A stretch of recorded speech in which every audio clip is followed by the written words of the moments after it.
ये राधा रानी कौन है?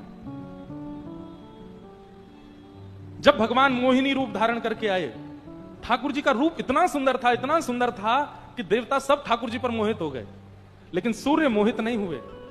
सूर्य के मन में यह भावना आई कि इतनी, सबको तो ये लगे इतनी सुंदर बेटी हो हमारी, पर सूर्य को लगा इतनी सुंदर पुत्री हो मेरी, मोहिनी भगवान को देख करके।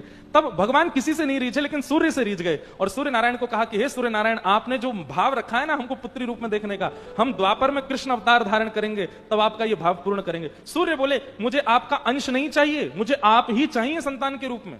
भगवान बोले कैसे होगा? सुनो तो सही पहले पूरी बात। भगवान बोले कैसे होगा? हम अवतार तो कृष्ण रूप में लेंगे और कृष्ण रूप में हम प्रश्नी और सुतपा, ये नंद बाबा वो देवकी और वसुदेव बन के आएंगे, उनके हम कृष्ण बन के जाएंगे। अब आपके यहां कैसे आ जाएं द्वापर में? या फिर प्रतीक्षा करो कि अगली बार सतयुग त्रेता जब आएगा तब आपके यहां संतान बनेंगे। तो सूर्य नारायण बोले नहीं नहीं भगवान, इसी द्वापर में ही आओ। ठाकुर जी बोले एक साथ दो अवतार कैसे हो पाएंगे? सूर्य नारायण बोले वो चिंता आपकी है, वो मेरी नहीं है, आप सोचो कैसे आओगे।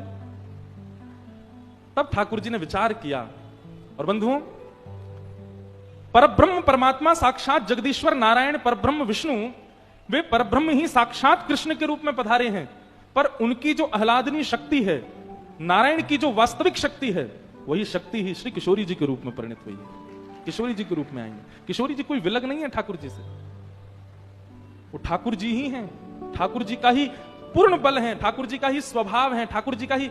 श्री कृष्ण का स्वभाव क्या, श्री कृष्ण का प्रेम कैसा, श्री कृष्ण के लक्षण क्या? बोले किशोरी जी। किशोरी जी और ठाकुर जी में कोई अंतर नहीं, वही हमारी किशोरी जी बनकर के आई। ऐसी हमारी राधा रानी।